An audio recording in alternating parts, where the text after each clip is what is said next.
अनिल जी, मैं आप ही के पास आऊंगा।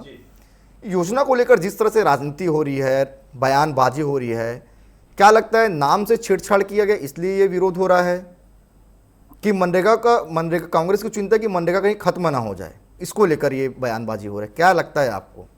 देखिए बंधुवर, जब भी कोई सरकार राज्य की जनता के लिए, देश की जनता के लिए कोई योजना लेकर के आती है, तो कोई भी सरकार अपने फायदे के हिसाब से लेकर के नहीं आती है। बिल्कुल। अगर कांग्रेस में भी मनरेगा योजना आई थी तो वो देश के जनता के लिए, गरीबों के लिए, ताकि उनको रोजगार की गारंटी मिले, उन्हें 100 दिन का काम मिले, और इसलिए कांग्रेस सरकार ये योजना लेकर के आई। बाद में उसको बीजेपी सरकार ने भी आगे बढ़ाया।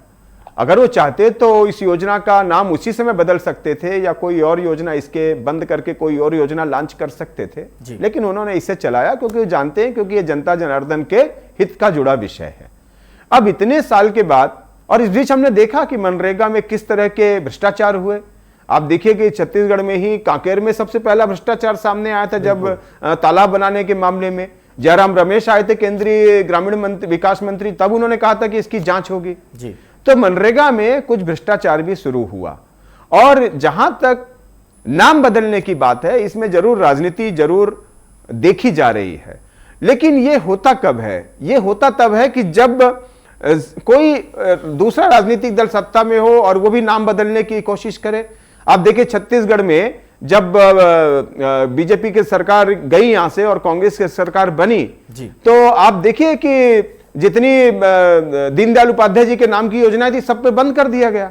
कुशाभाऊ ठाकरे पत्रकारिता विश्वविद्यालय था, उसका भी नाम बदलने के लिए प्रावधान लाया गया विधानसभा में जी। तो आपने यदि शुरुआत की है तो फिर उम्मीद क्यों करते हैं कि दूसरा राजनीतिक दल ऐसा नहीं करेगा? और इसलिए मनरेगा का नाम यदि आज महात्मा गांधी से बदलकर जी राम जी किया जा रहा है, तो इसके पीछे कहीं ना कहीं यह भी एक कारण है कि क्रिया की प्रतिक्रिया होगी, और यदि आपने गलत कदम उठाए थे तो उसका जवाब भी उसी तरीके से दिया जाएगा। बिल्कुल। और ऐसा किया गया। जहां तक अब इसको नए तरीके से लॉन्च करने की बात है, एक तो इसमें राशि बढ़ाई गई है। पहले 1 लाख करोड़ था, अब यह 1.5 लाख करोड़ तक के लिए योजना हो गई है। फिर पहले 100 दिन का काम मिलता था, अब 125 दिन का काम मिलेगा। अगर भुगतान लेट हो रहा है मजदूरों को, तो उस भुगतान का विलंब शुल्क भी सरकार अब देगी। तो आम आदमी को इससे फर्क नहीं पड़ता कि योजना में नाम क्या चल रहा है। फर्क यह पड़ता है कि भाई उसके लाभ के लिए, उसके विकास के लिए, उसकी आर्थिक तरक्की के लिए आपने क्या प्रावधान किए। और इसलिए यदि बीजेपी ने नाम बदला है, बीजेपी की केंद्र सरकार ने, तो उसने इतने अच्छे प्रावधान करके जनता को यह एहसास कराया है, मजदूरों को यह एहसास कराया कि भाई अब आपको इस योजना के बदलने से फायदा ही होगा। तो राजनीति में जो वोट कन्वर्टन होता है कि योजनाओं के चलते या एंटी इंकम्बेंसी के चलते, मुझे लग रहा है कि इसमें ऐसा कोई नुकसान न तो बीजेपी को होगा और न इससे कोई कांग्रेस को होना है।